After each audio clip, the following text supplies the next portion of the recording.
Hello everybody and welcome back to the channel. So a little background about my journey. It took me 8 months before I became registered with the HCPC. 8 months is a long time, and to tell you, there's a lot of anxieties and the agony of waiting is real. But it's all worth it and I'm here. Okay, so let's start with the IELTS or the English exam. So, nagsulat ako dito ng mga notes para ma-share ko sa inyo yung mga bagay-bagay ng mas maayos. So, yeah. I highly recommend for those radiographers na nasa process na ng waiting para sa HCPC registration nyo na mag-review na kayo for the IELTS exam. It's better to use that time of waiting para makapag-prepare na kayo for the English exam. At least, di ba, pagdating ng desisyon nyo o ng registration nyo na, nag-ano na sila, na nag-email na sila, you can right away schedule for your English exam. So, hindi na kayo mag-iisip na, kailangan ko na mag-review o kailangan ko na magkabol ng oras. Kasi, during that time na nag-aantay kayo, prepare na kayo. Or, yung namang mga radiographers na mag-a-apply pa lang, we all know na some of the documents needed is inaabot ng 1 week or 2 weeks, especially yung mga galing ng university na mga papeles or sa mga hospitals. So, wheels of waiting, mag-review na kayo or magbasa-basa na kayo para at least, diba, meron kayong idea dun sa flow nung exam.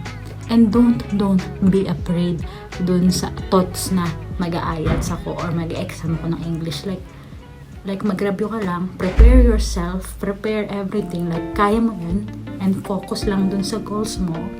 Like, kaya mo yan, swear. Just focus, read, mag-aral. If you want to have a review center, mag-enroll ka, go. So, the frequently asked question na nare-receive ko about the IELTS exam is that, what type of IELTS exam am I going to take? And my answer to that is that either of the three, like kung IELTS Academic, IELTS General Training, or the UK VI. But based on my personal experience, I took the IELTS General Training. Yun yung kinuha ko. But guys, some of my friends, some of my colleagues, they took the IELTS Academic. Some of them naman yung UK VI. So, hindi siya nagbabari as long as HCPC registered ka na, makahanap ka ng employer mo, and makapasok yung requirements na hinahanap nila dun sa IELTS score na kailangan nila. So, either way, either of the three, it's okay. So, nasa step 1 and step 2 na kayo. So, dalawa na. So, sa step 1, you are already registered with the HCPC or you are already collecting and gathering your documents to apply for the HCPC.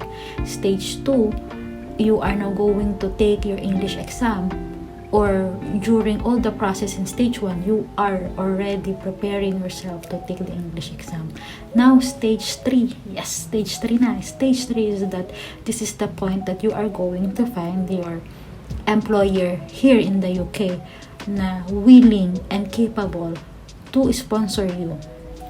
So guys, ito yung isa sa pinaka-part na lagi kong pinagdadasal. It's because there's a lot of radiographers needed here in the UK based sa observation ko. And some of them, they are not able to sponsor. Kumbaga, hindi sila makakapag-recruit ng international radiographers. So mind you, guys, if you're going to apply, always find a agency na makakapag-apply o makakapag-release ng certificate of sponsorship for a Tier 2 visa.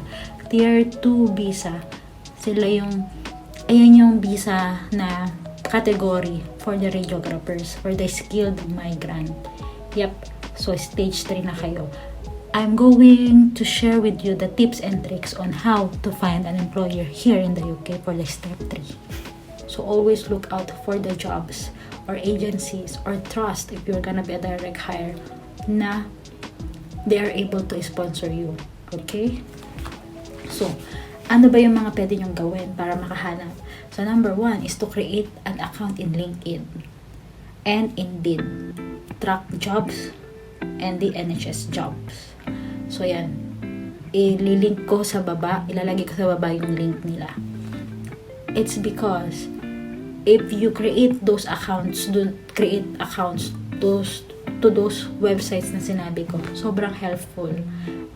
In my personal experience, I had a couple of interviews from my application in LinkedIn and Indeed, especially in LinkedIn. So, doon ako talaga nakakahanap ng mga possible employers ko.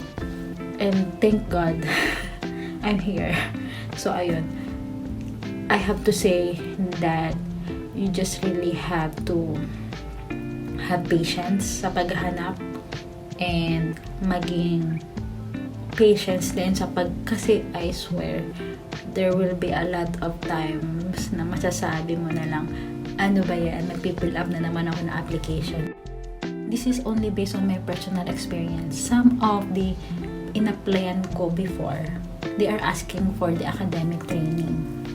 Some of them naman, they are asking for either academic or general training, but there shouldn't be any category lower than 6 or lower than 6.5, especially sa speaking and sa writing. So dapat hindi ka bababa ng 6 or 6.5. Meron naman na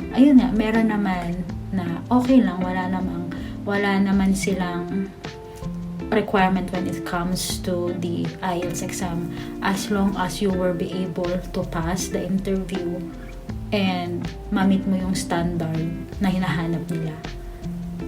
So, iba-iba. Kasi ang dami kong kakilala na they just telling me na it's okay like to get like the minimum as long as you will be able to find an employer.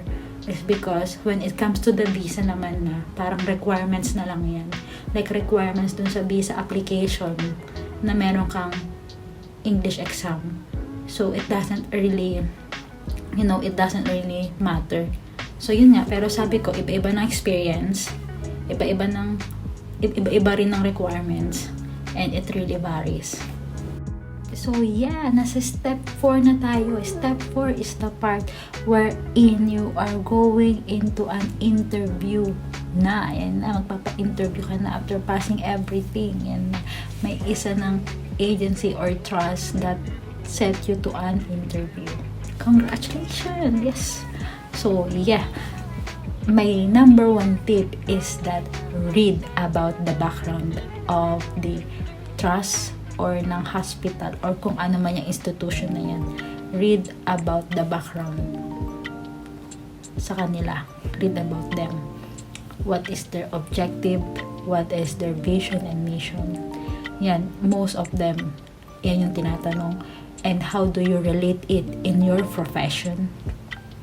Number 2 is read about how important is radiation protection, radiation safety, and how do you handle stress, how do you handle your environment, especially if it's a toxic one, how do you handle critical situation. So now ngayon, step 5 ka na, wherein, hello, pasado ka na. Congrats, that's it. So, that's the time that you're going to process your papers and your documents. And congratulations, nakarating ka sa dulo ng video na to. And step 5, ibig sabihin, nag-ayos ka ng papel mo. Ay, yes! So, congrats. So, step 1, I know from the beginning, sobrang, oh my God, am I gonna make it? Number 2, ayan na, mag-exam na ako. Roar. Number 3, hala siya, mag-aanap na ako ng employer. Papasa ba ako? Will they be able to interview me? Number 4, na-interview ka na. And number 5, well done. Good job. So, I hope everything will fall into place for you. And to all my followers and viewers dito sa YouTube, sa mga kapwa ko radtech na nangangarap din mag-UK, laban lang and go for the gold. Yan. So, aral lang, tiyagaan lang, and yan. If you have any question, you can comment down below and I will try my best na masagot yung mga tanong nyo. Bye!